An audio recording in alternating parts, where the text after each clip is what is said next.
For this week's Wellbeing Wednesday, I want to talk about the topic of avoidance. One of the things that we find is that whenever we're experiencing significant anxiety and stress, many times it's anticipatory anxiety. We end up spending all of this time worrying about things that could possibly never happen, but it's that anticipatory anxiety that causes behavior changes, that forces us to avoid things because we're worried that something might happen.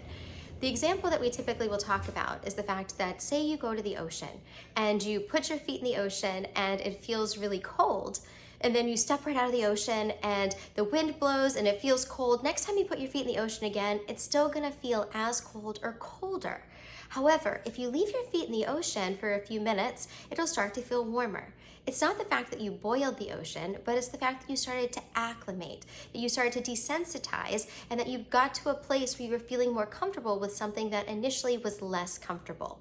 Many times whenever we're experiencing something that makes us feel anxiety or that we're stressed and anxious about, we will try to run away from it because we don't like what that feeling is and we don't like that experience. But that means that each time we're faced with that same scenario, it will continue to build and potentially get worse, versus sometimes having that opportunity to lean in and sit with that distress for a few moments. Now, that does not mean that there are going to be things that are distressing throughout the course of our lives that we need to constantly force ourselves to do things that are uncomfortable.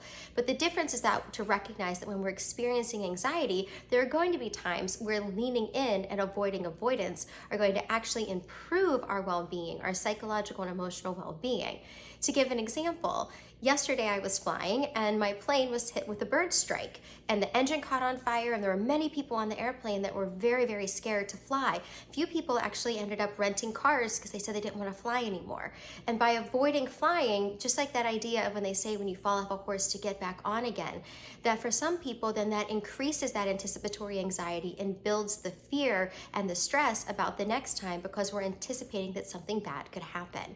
So whenever we're experiencing that anticipatory anxiety, we're having that stress, it's important to think about one option to avoid avoidance, to lean in and to recognize that the water will start feeling warmer. We're not boiling the ocean, but we do have that strength to lean in and to push through to get to the other side.